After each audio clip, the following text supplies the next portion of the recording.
Long ago, five men set out from their own paths to achieve their own destinies. Now they are brothers, united under one cause. Alone they are strong, together they are unbreakable. They are bonded by metal. Well, you know what happened. I kind of saw it coming because I was kind of worried. I heard about the cancer and I was just like, oh no, this doesn't seem good. Something like this seems like it could get bad, but still, you hope for the best. And unfortunately, he didn't make it. And that's really unfortunate about Mr. Tomas Lindberg of At the Gates. Man, this is a big one for me, like, especially from like our corner of YouTube for Bonded by Metal. I'm probably the guy, I guess you could say, is probably I'm the individual, the five of us, who's probably the biggest fan of the band per se.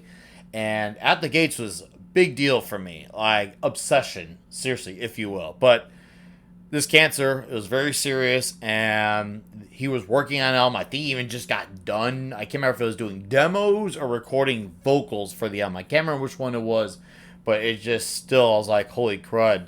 He was still intending on getting this going. Like, even if they can't tour, well, hey, at least we have something out there. So I was really like bummed to hear about that this morning because damn, I think the post was just last month about it. It was just like, damn, some like really rare cancer type of thing involving the throat. I didn't can't remember the specific term for it, but it was a cancer and it took him very fast. And man, I remember when I heard about the name of At the Gates over 20 years ago. We're talking 22, 23 years ago. I guess you could say when I was a lot more less informed on metal, a lot less informed. And I remember seeing a lot of interviews, a lot of bands, whether it was like the upcoming wave of like the more mainstream bands coming up in metal or the metal core bands. A lot of them had brought up At the Gates being an influence. I saw the name pop up like crazy. At the Gates, At the Gates, At the Gates. And of course, as I was getting into some of the Swedish stuff on the Melodeath side, I remember a lot of people, putting like In Flames, Soilwork. This, once again, a lot less informative taste. And of course, Opeth, Arch Enemy, Meshuggah, and Carcass, and At the Gates, once again, and they just kept jumping on me. And for some reason, I wasn't biting. Even though it kept jumping at me, I wasn't taking the bait. Then one day I decided to take the bait. I had heard Blinded by Fear, and I was blown away by that song. And I listened to it repeatedly. This is when internet was still AOL-ish, very slow, but I still made with what I could, and I just listened to shit out of it. And I was working, I think, at a Borders. I think I was working at Borders at the time. If I wasn't working there, I was just about to start, and then you could special order CDs that weren't as accessible to find. So I ordered Slaughter of the Soul from Borders, and of course I picked it up, got it, and I wrecked the hell out of that CD. I listened to it so much, and then of course I heard about the reunion. I was like, oh, that's cool. They put up the Flames of the End DVD. I didn't catch the tour, but luckily they did do another reformation. This is the time where they actually stayed together, and I was actually able to catch them at Maryland Death Fest 2014. In the Edison lot on the main stage, headlining, of course. I mean, why wouldn't it be any other way?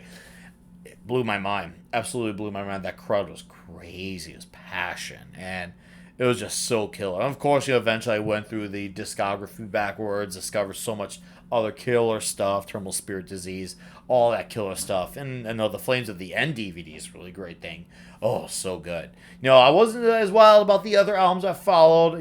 Seems like they're kind of a mix up between how At the Gates fans feel on those albums. I was on the side, I wasn't really wild about them, but I'll probably give this last album a shot. I'm not going to make it like seem like it's great just because it's the last one, but I genuinely do hope it was good. I really do. I'll check it out when it comes out. Should it come out, really. I don't know what that's going to make for the future of At the Gates. I don't know if they're going to be on a Too Soon or they're going to be no Thomas, no At the Gates.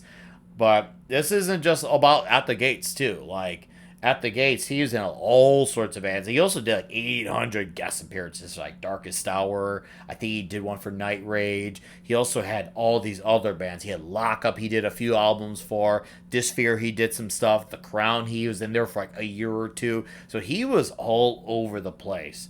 And for me, like, he was very influential. Like, the way he sounded, the intensity of the scream, the enunciation of his words. It was just, he was the total package for me. When I was in a bunch of like extreme metal bands, high school years, late teens, going to the early 20s, a lot of what I was, shamelessly ripping off was from this gentleman's vocal style.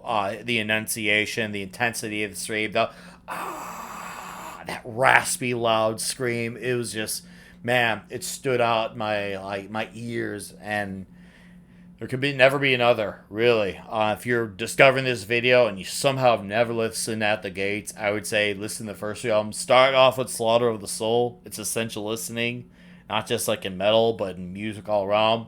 Go backwards after that. Then wrap it up with The Flames of the End DVD.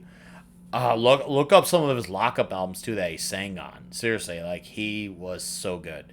And this is a legacy that'll definitely be lived on, remembered. And once again, dude and his band spawned a generation, a subgenre of bands who were just basically at the altar of worship with his sound. Some, you could say, they did watered down versions, and I would agree with a lot of that. But regardless, how we feel about that's neither here nor there. What's prominent is the influence. And to Mr. Tomas Lindberg, rest easy, sir. Thank you for the memories. Thank you for the live show. Thank you for the albums. Thank you for being such a great musical influence on my life. And rest easy, brother.